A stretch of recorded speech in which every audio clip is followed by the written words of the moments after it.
¿Sabías que el Real Madrid estuvo al borde de la quiebra a finales de los años 90? Aunque hoy es el club más valioso del mundo, hubo un tiempo en que las deudas ahogaban al equipo y su futuro era incierto. En este video te voy a contar cómo Florentino Pérez logró salvar al Real Madrid de estas deudas con una jugada que nadie se atrevió a imaginar. Un plan que no solo cambió la historia del club, sino también la forma en la que funciona el fútbol mundial, desde la crisis económica, el fichaje más polémico del siglo y la creación de los Galácticos. Este es el plan maestro que llevó al Real Madrid de la ruina a ser uno de los clubes más poderosos del mundo.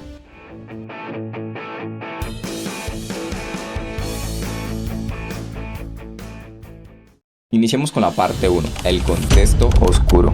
A finales de los años 90, el Real Madrid era un gigante que parecía estar cayendo, pero pocos sabían que estaba al borde de la quiebra. Aunque el equipo había ganado 2 Champions League en 3 años, detrás de esos trofeos se encontraba una verdad incómoda, y eso era que el club estaba en crisis financiera. El problema había comenzado desde mucho antes. La presidencia de Ramón Mendoza dejó una deuda que rondaba los 85 millones de euros en 1995. Cuando Lorenzo Sanz tomó el mandato, la situación no hizo más que empeorar. Sanz apostó todo al éxito deportivo, firmando a jugadores a cualquier precio con tal de ganar títulos, pero nunca se preocupó por la economía del club. Las cuentas bancarias estaban vacías, los créditos se acumulaban y la deuda alcanzó los 270 millones de euros. Para ese entonces era una de las deudas más grandes que había tenido cualquier club en Europa. Lo más increíble es que, aunque el Real Madrid ganara Champions y títulos, el club generaba menos ingresos que otros equipos como el Manchester United y el Barcelona. El estadio Santiago Bernabéu apenas dejaba ganancias. Las camisetas se vendían, pero los patrocinadores pagaban muy poco y los derechos de autor no daba para cubrir los gastos. El modelo del negocio del club estaba completamente obsoleto.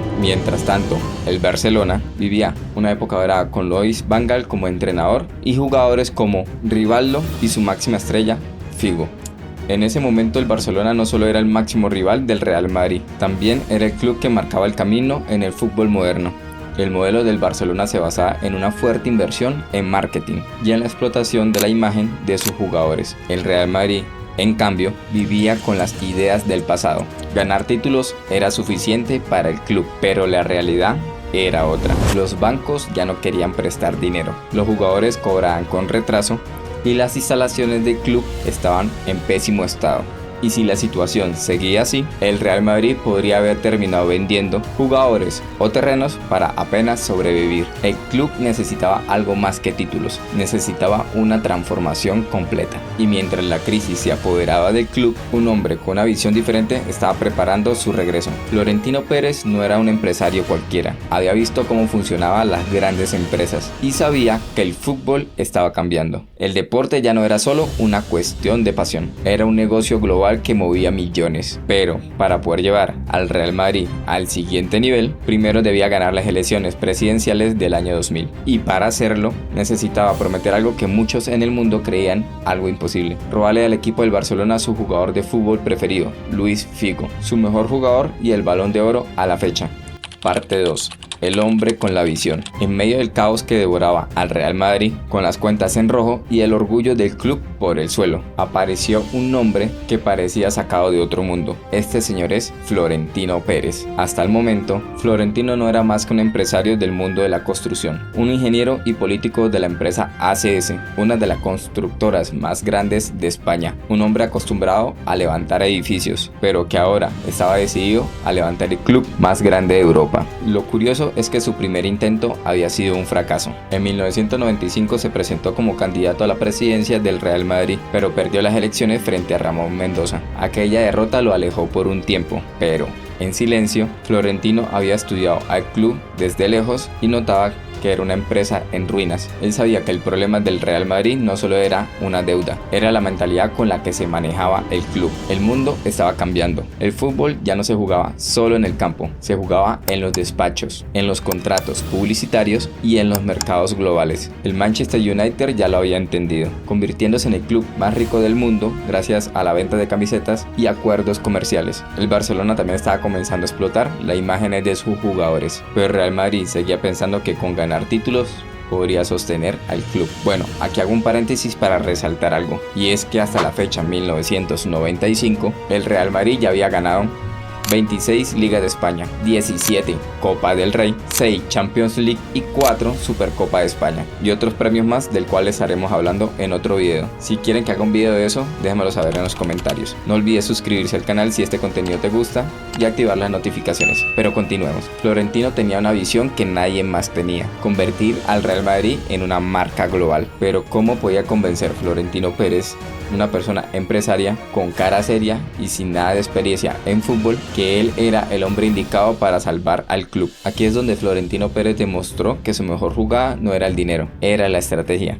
Mientras Lorenzo Sanz prometía fichajes como si fueran caramelos, Florentino Pérez trazaba un plan que iba mucho más allá. Él no solo prometió fichajes, prometió transformar la economía del club con un modelo de negocio que nunca antes se había visto en el mundo del fútbol español. Pero él sabía que los votos no se ganaban con palabras, se ganaban con ilusión. Y entonces lanzó la bomba que cambiaría todo. Yo soy presidente del Real Madrid, Luis Figo será jugador del Real. La prensa no lo podía creer, los socios del club se quedaron en shock y los aficionados culés lo tomaron como una broma. Pero lo que nadie sabía es que Florentino Pérez no estaba jugando con palabras, estaba jugando con contratos. En las sombras él ya había negociado con el agente de Figo y había firmado un preacuerdo que parecía sacado de una película. El acuerdo era simple pero letal. El acuerdo decía lo siguiente: si Florentino Pérez ganaba las elecciones, Figo tenía que fichar para el Real Madrid o pagar 35 millones de euros de su bolsillo como indemnización de este contrato. El propio Figo había aceptado, pensando que Florentino Pérez no tenía ninguna oportunidad de ganar la presidencia. Pero cuando la noticia se filtró, el escándalo explotó por toda España. El Barcelona negaba que su estrella pudiera irse, los medios lo tachaban de estrategia electoral barata y los propios socios del club dudaban de que esto fuera posible. Pero había algo que nadie podía negar: por primera vez en mucho tiempo, los madridistas volvían a sentir ilusión. El 16 de julio del año 2000, Florentino Pérez ganó las elecciones con el 55% de los votos, aplastando a Lorenzo Sanz. Pero la verdadera bomba estallaría tiempo después. La historia estaba a punto de cambiar y lo que parecía imposible se iba a convertir en el fichaje más polémico de todos los tiempos. Parte 3. La jugada maestra. El 17 de julio del año 2000, Florentino Pérez se convirtió oficialmente en el presidente del Real Madrid, pero las miradas no estaban puestas en él. Todas las cámaras apuntaban a una sola persona, a este jugador portugués llamado Luis Figo. Durante la campaña, la promesa del fichaje había sonado como una estrategia política, una estrategia desesperada para ganar votos. Pero lo que pocos sabían es que Florentino no hablaba solo por hablar. Desde meses antes había tejido una red de negociaciones con el agente del jugador de fútbol Luis Figo. La propuesta era simple pero letal. Si Florentino ganaba las elecciones del Real Madrid, Figo tenía que firmar para este equipo. Pero si Florentino Pérez ganaba y echaba para atrás este negocio, tenía que pagar una indemnización por faltarle al contrato, y esta era por el valor de 35 millones de euros, de los cuales tenían que salir de su bolsillo. En ese momento 35 millones de euros era una cantidad extremadamente alta para un jugador, incluso para una estrella como Luis Figo. El acuerdo parecía más una formalidad que una amenaza real, porque nadie, absolutamente nadie, creía que Florentino pudiera ganar las elecciones. Pero lo imposible sucedió. El 16 de julio del 2020, Florentino Pérez derrotó a Lorenzo Sanz con el 55% de los votos, y de la noche a la mañana esas palabras de que traigo a Figo al Real Madrid sea como sea, se convirtió en una bomba de tiempo. Los días siguientes se convirtieron en un verdadero terremoto para el fútbol español. El Barcelona negaba cualquier posibilidad de que su jugador estrella se fuera para su equipo rival, mientras que la prensa se dividía entre los que creen y los que no. Pero lo que realmente cambió la historia fue que el propio Luis Figo quedó en silencio cuando un periodista le hizo una pregunta: ¿es verdad que te cambiarás de club? El jugador solo quedó en silencio. Nunca negó públicamente el acuerdo, nunca salió a decir que no se iría al Real Madrid, y ese silencio aumentó aún más el fuego. Mientras tanto, en las oficinas del Real Madrid, Florentino jugaba su partida con la frialdad de un empresario. No había declaraciones, no había filtraciones. solo esperaba que los plazos se cumplieran. El 23 de julio era la fecha límite para que Figo desmintiera el fichaje, pero ese día pasó y Figo no dijo nada. Al día siguiente, al 24 de julio del año 2000, ocurrió lo que parecía imposible. Luis Figo fue presentado como jugador del Real Madrid en el palco del Santiago Bernabéu. El fichaje se cerró por 10.000 millones de pesetas, lo que sería hoy aproximadamente 60 millones de euros. El fichaje más caro hasta el momento en la historia del fútbol. El impacto fue de inmediato. Los aficionados del Barcelona se sintieron traicionados. Las camisetas de Luis Figo ardían en las calles del Cataluña y el jugador pasó de ser un ídolo a convertirse en el hombre más odiado de todo Barcelona. Pero para Florentino, aquella no era solo una jugada para debilitar al equipo rival. Era la primera piedra de su proyecto para convertir al Real Madrid en el equipo más poderoso del mundo. Con la llegada de Figo, Florentino Pérez puso en marcha su negocio revolucionario, el concepto de los galácticos. Figo no solo era un jugador, era una imagen, un símbolo, y su fichaje tenía un objetivo claro: vender camisetas, atraer patrocinadores y multiplicar los ingresos del club a nivel mundial. Solo en las primeras semanas el equipo vendió más de 25.000 camisetas con el nombre de Luis Figo, y al finalizar la temporada el equipo había generado más de 13 millones de euros solo con su imagen. Pero esto solo era el primer paso, porque Florentino ya tenía en mente sus próximos fichajes y cada uno de ellos sería una bomba mediática que haría temblar al fútbol mundial. Vamos con la parte 4, los galácticos y el imperio de los millones. Con Figo ya vestido de blanco, Florentino Pérez ya había cumplido su promesa más arriesgada, pero lo que nadie sabía era que ese fichaje era solo la primera pieza de un plan más ambicioso. Florentino no solo quería un equipo competitivo, quería construir el equipo más poderoso del mundo, tanto dentro como fuera del campo. Él quería fichar a los jugadores más mediáticos del mundo para convertirlos en productos globales. Ahí está la verdadera visión de Florentino, la estrategia galáctica. Cada verano, el Real Madrid fichaba al mejor jugador del mundo, pero no solo por lo que podía aportar dentro de la cancha, sino por la cantidad de dinero que podía generar fuera de ella. Su siguiente golpe fue Zinedine Zidane. Eso fue en julio del 2001. El Real Madrid pagaba 77.5 millones de euros a la Juventus, rompiendo por segunda vez el récord mundial de fichaje. Pero detrás de ese fichaje había algo estratégico. Antes de que Zinedine Zidane jugara su primer partido con el Real Madrid, ya se había vendido más de 700.000 camisetas con su nombre en Francia y Asia, y en menos de un año el club ya había recuperado la mitad del dinero que había pagado por el jugador solo con la venta de camisetas. Pero lo que hacía único este modelo era que el fichaje no solo se pagaba con camisetas, se pagaba con publicidad, patrocinadores y derechos de imagen. Florentino logró negociar que el 50% de los ingresos de imagen de cada jugador se quedara en el club, algo que ningún club en el mundo había hecho antes. Zidane era más que un jugador, era una marca global. Y el siguiente paso fue repetir la fórmula. Ronaldo Nazario, el fenómeno de los millones. En 2002 llegó el fichaje que terminaría de consolidar el modelo de los galácticos. El Real Madrid pagó 45 millones de euros al Inter de Milán por Ronaldo Nazario, recién coronado como campeón del mundo con Brasil. Solo con la presentación de Ronaldo en el Real Madrid, el equipo vendió en pocas horas más de 3.000 camisetas. La imagen de Ronaldo con la camiseta blanca dio la vuelta al mundo y en apenas 6 meses se vendieron más de 1 millón de camisetas con su nombre. Pero lo más sorprendente es que, gracias a su fichaje, el Real Madrid firmó nuevos contratos con marcas como Nike, Audi y Siemens, generando más de 30 millones extras solo con patrocinios. Luego continuó con David Beckham, la jugada maestra, pero la gran obra maestra llegó en el verano del 2003.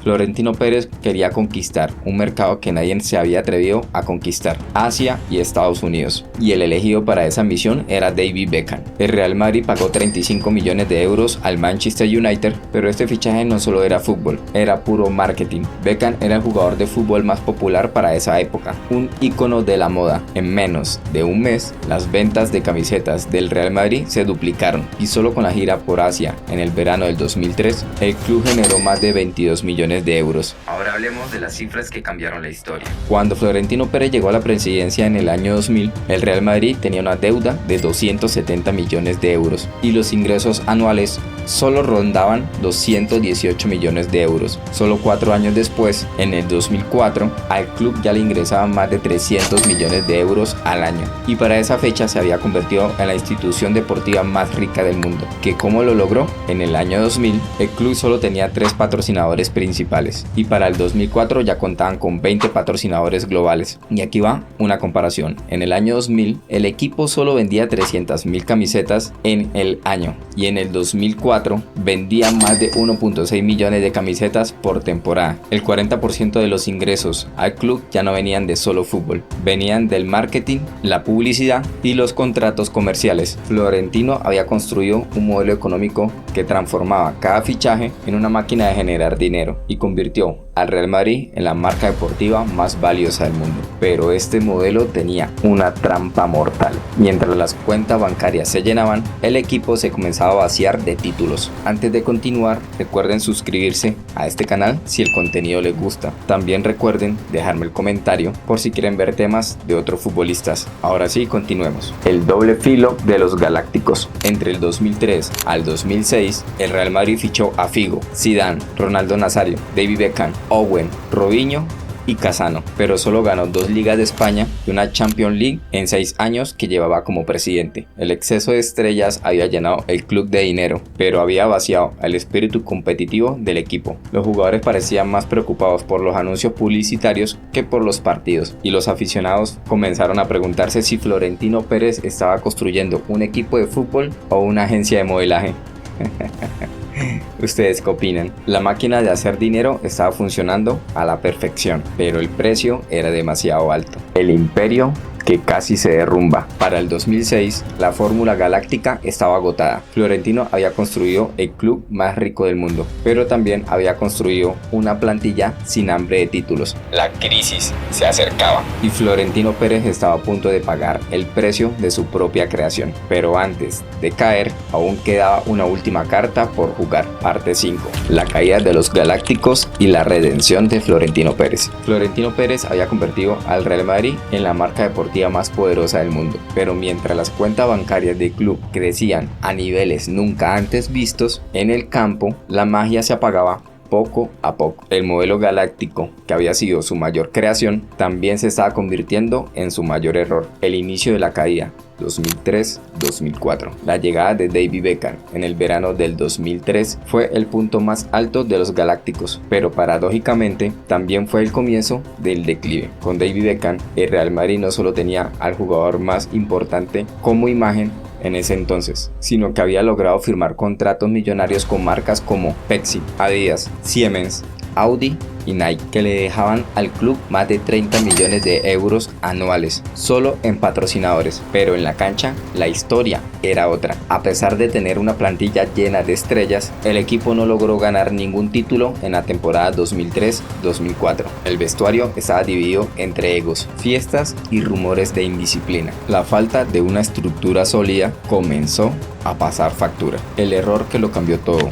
2004. En el verano del 2004, Florentino Pérez cometió uno de los errores más polémicos en su mandato. Dejó ir a Claude Makelele, el mediocampista que sostenía todo el equilibrio del equipo. Makelele era el jugador menos mediático, pero el más importante técnicamente. Zidane llegó a decir: ¿por qué pintar una capa de oro en un Baileys si le acabas de quitar el motor? El Real Madrid vendió a Makelele por 20 millones de euros al Chelsea, y con ese dinero ficharon a Michael Owen, otro jugador de renombre, pero que no solucionaba para nada el problema en el equipo. La peor sequía de títulos, 2004-2006. Entre el 2004 y el 2006, el Real Madrid acumuló 3 temporadas seguidas sin ganar un solo título, algo que no ocurría desde hace más de 50 años. Las cifras económicas eran históricas, pero las vitrinas estaban vacías. Mientras el club hacía más de 300 millones de euros al año, el equipo caía eliminado en la Champions League antes la Juventus, el Mónaco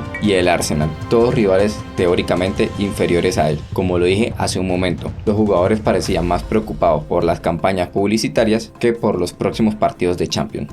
Y los rumores sobre fiestas, desórdenes internos y disputas entre las estrellas se convirtieron en noticias diarias en la prensa. La gota que rebasó el vaso, 2006. La crisis llegó a su punto más crítico en febrero del 2006. El Real Madrid fue eliminado por el Arsenal en octavos de final de la Champions League y pocos días después perdió en casa ante el Mallorca, quedando prácticamente sin opciones para ganar la liga. La afición del Bernabéu, que antes aplaudía las presentaciones de los galácticos, ahora silbaban a sus propios jugadores. El ambiente era insostenible y entonces, el 27 de febrero del 2006, Florentino Pérez anunció su retiro como presidente del Real Madrid. Cuando Florentino dejó el cargo, las cuentas del club eran impresionantes, pero los títulos brillaban por su ausencia. En el año 2000, los ingresos al club eran de 118 millones de euros y no tenían ningún título ganado en el año 2000. En el año 2001, los ingresos al club eran de 138 millones de euros y solo se ganaron el título de la liga. En el año 2002, los ingresos eran de 192 millones de euros y solo se ganó la Champions League.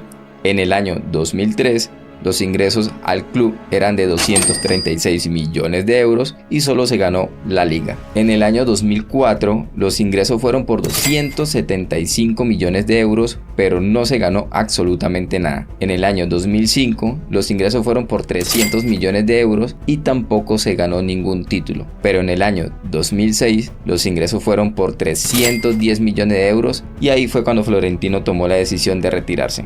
El club había pasado de ser un equipo ganador a convertirse en una máquina de generar dinero, pero prácticamente sin alma y sin ganas de ganar títulos. El regreso del visionario. Año 2009. La historia de Florentino Pérez pudo haber terminado ahí, pero los grandes visionarios siempre tienen una segunda oportunidad. En el 2009, Florentino Pérez regresó a la presidencia del Real Madrid, pero con una lección aprendida.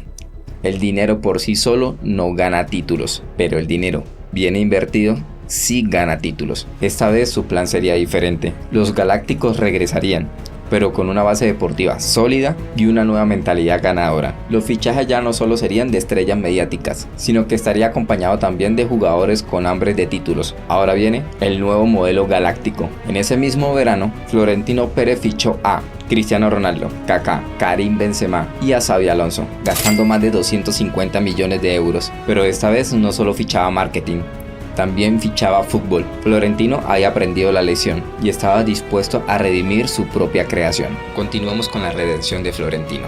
A partir de ese momento, el Real Madrid comenzó una nueva era dorada, donde llegó a conquistar 5 Champions en solo 8 años y a convertirse en el club con más ingresos durante 14 años consecutivos. La visión de Florentino había evolucionado, el equilibrio entre negocios y fútbol por fin había llegado. Continuemos con la parte 6, el rey del siglo XXI, el Real Madrid de Florentino Pérez. Después de su regreso en el 2009, Florentino Pérez propuso convertir al Real Madrid en algo más que un club de fútbol. Su visión era clara: hacer del Real Madrid la marca deportiva más poderosa del mundo y el equipo más ganador del siglo XXI. Pero esta vez había aprendido de sus errores. El segundo mandato de Florentino no solo se basaría en fichajes mediáticos, sino en un modelo que mezclara estrategia deportiva, gestión económica y una visión empresarial que transformara para siempre al mundo del fútbol. El proyecto Cristiano Ronaldo, 2009-2018. El primer paso para reconstruir el club fue fichar a Cristiano Ronaldo. Esto fue hecho por 94 millones de euros. En ese momento era el fichaje más costoso de la época, pero Florentino Pérez sabía que esa inversión sería la piedra angular de su proyecto. La llegada de Cristiano Ronaldo no solo garantizaba goles, sino que convertiría al Real Madrid en un fenómeno global. En su primera temporada, el club vendió más de 1 millón de camisetas con su nombre, generando más de 100 millones de euros solo con su imagen. Pero Florentino Pérez entendió esta vez que una estrella no era suficiente, así que lo rodeó de jugadores estratégicos como Xabi Alonso, Karim Benzema, Ángel Di María y más tarde Luka Modric y Toni Kroos. Para mí en ese entonces fue la mejor nómina que tuvo el Real Madrid. No sé qué opinas tú, déjamelo saber en los comentarios. Otra cosa más, no olvides suscribirse al canal, activar las notificaciones y déjame un comentario si te gusta este video, y si no te gusta también coméntalo. Pero continuemos, que esto cada vez se pone más bueno. La lucha contra el Barcelona de Pep Guardiola. A pesar de la inversión y de la nueva estructura deportiva, los primeros años no fueron fáciles. El Real Madrid tenía el mejor jugador del mundo, pero enfrente estaba el Barcelona de Guardiola, uno de los mejores equipos de la historia. Florentino no solo tuvo que armar un equipo que compitiera económicamente, sino que devolviera también al Real Madrid al lugar en que pertenecía, En 2011 llegó José Murillo para romper la supremacía del equipo culé. Bajo su mandato 2011 y 2012, el Real Madrid ganó la liga con récord de puntos. Fueron 100 puntos en total y 121 goles, pero la obsesión por la Champions seguía pendiente. Continuemos con este punto, la 10ª, la obsesión de Florentino en el 2014. Durante años, el Real Madrid había vivido con la sombra de su propia historia. La 9ª Champions había llegado en el 2002 y desde entonces la obsesión por la 10ª copa se había convertido en una carga para el club, pero Florentino tenía claro que todo llegaría a su tiempo. El 24 de mayo del 2014, en Lisboa, el Real Madrid volvió a reinar en Europa, con una remontada épica ante el Atlético de Madrid.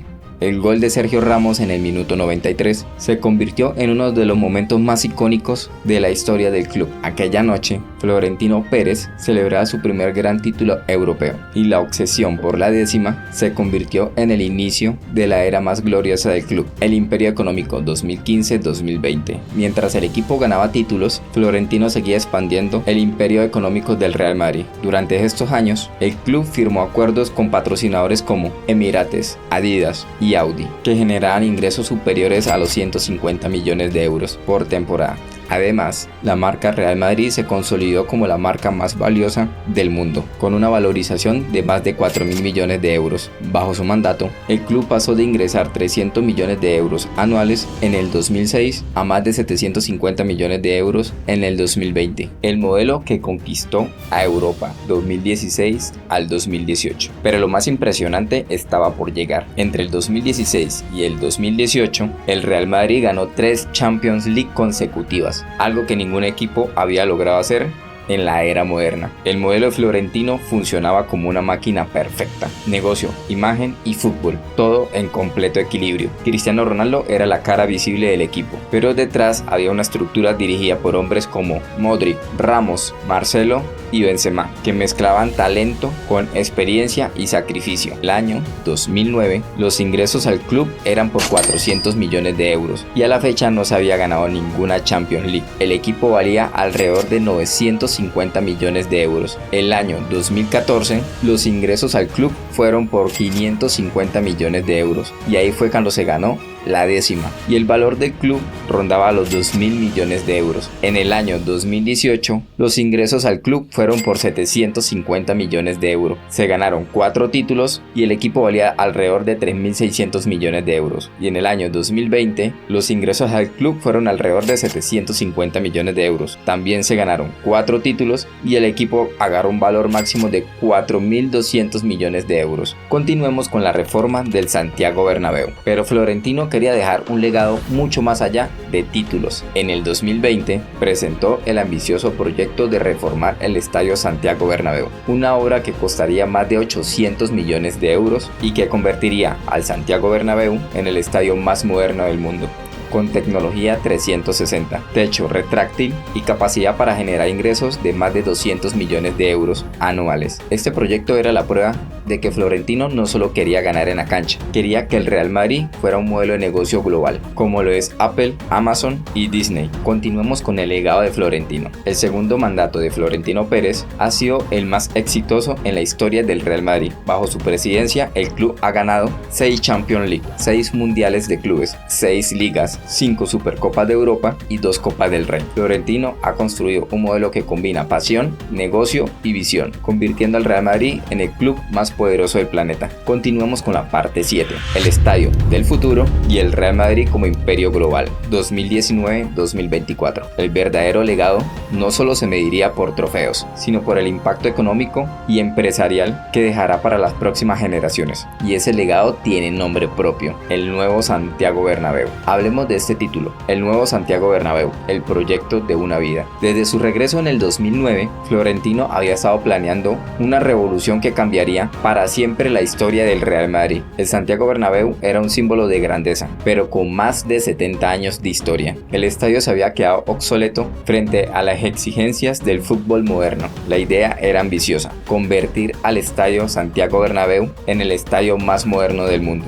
Una obra que no solo mejoraría la experiencia de los aficionados, aficionados, sino que lo transformaría en una máquina de generar dinero los 365 días del año, el comienzo del proyecto 2019. El proyecto se presentó oficialmente en el 2019, con un presupuesto inicial de 525 millones de euros, aunque con el tiempo estas cifras se elevaron a 875 millones de euros. La financiación se hizo con diferentes entidades bancarias, que el club devolvería con los ingresos generados por el propio estadio. Pero aquí es donde se ve la verdadera visión de Florentino. No solo quería un estadio para jugar fútbol, sino un centro de negocios y entretenimiento que generaría dinero incluso cuando no haya partidos. Vamos a hablar de las características del nuevo Santiago Bernabéu. El nuevo Santiago Bernabéu constará con techo retráctil completo que permite usar el estadio para conciertos, eventos y otros espectáculos. Una pantalla LED de 360 grados alrededor de todo el estadio, única en el mundo. Zonas comerciales, restaurantes, museos interactivos y una experiencia virtual para los fanáticos. Y un sistema de césped retráctil para proteger el campo durante los eventos,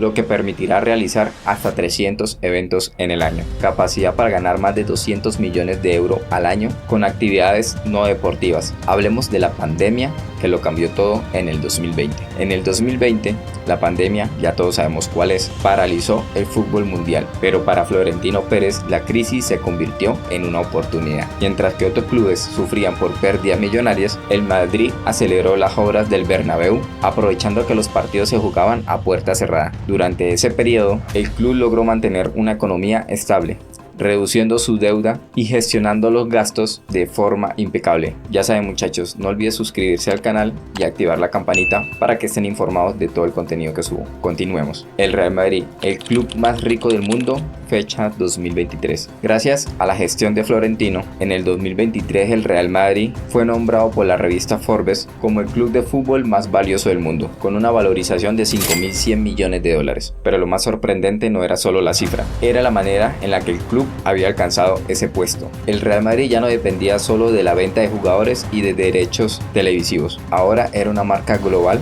que generaba ingresos por patrocinios, turismo, tecnología y eventos. Hablemos de la era del Madrid digital. Florentino sabía que el negocio del fútbol no solo se jugaría en el campo, también se jugaría en el mundo digital. Por eso, el club lanzó su propia plataforma de contenido, Real Madrid TV Online, con suscripciones para que todos los aficionados del mundo pudieran ver contenido exclusivo, contenido que no se muestra en ninguna otra plataforma. Además, el Madrid se convirtió en uno de los primeros clubes en entrar en el mundo de los NFTs y el metaverso, creando experiencias digitales para sus seguidores. Hablemos del presente y el futuro del Madrid 2024. Hoy, el Real Madrid es mucho más que un equipo de fútbol. Es una corporación global que genera más de 800 millones de euros al año. El nuevo Santiago Bernabéu no solo será el estadio más moderno del mundo, será el símbolo de cómo un equipo de fútbol puede convertirse en una multinacional capaz de competir con empresas grandes del planeta. Continuemos, hablemos de la filosofía de Florentino, algo importante antes de cerrar este video. Y recuerde suscribirte a este canal y activar las notificaciones. Y déjame en los comentarios por si algo de este video no te gusta. Y si te gusta, también déjame en los comentarios.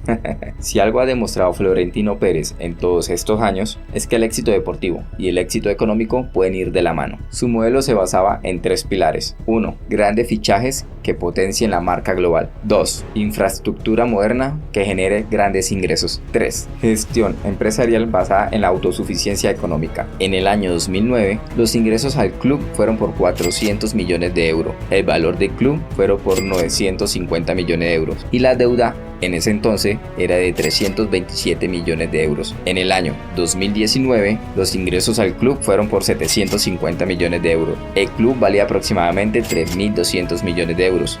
Y ya la deuda había desaparecido en el 2019. En el año 2024, los ingresos al club superaron los 800 millones de euros. El valor del club superó los 5.100 millones de euros. Y a la fecha actual, el club ya no tiene ninguna deuda. Pero la historia de Florentino Pérez aún no ha terminado. Su gran sueño es dejar al Real Madrid con la mayor infraestructura, el mejor equipo y la economía más fuerte del mundo. Cuando termine su mandato, habrá convertido al Real Madrid en el club más poderoso del planeta. Y ya estamos a punto de terminar, muchachos. Del borde de la quiebra en los años 90 hasta convertirse en el equipo más rico del siglo XXI. Florentino Pérez no solo salvó al club, lo transformó en un imperio global. Pero ¿Será este su último legado definitivo? ¿O aún le queda una última jugada para asegurar que el Real Madrid domine los próximos 100 años? Déjamelo saber en los comentarios. Eso fue todo por el video de hoy. Espero que les haya gustado. Y si llegaste hasta aquí, me apoyaría muchísimo si te suscribes al canal, activa las notificaciones y me dejas un comentario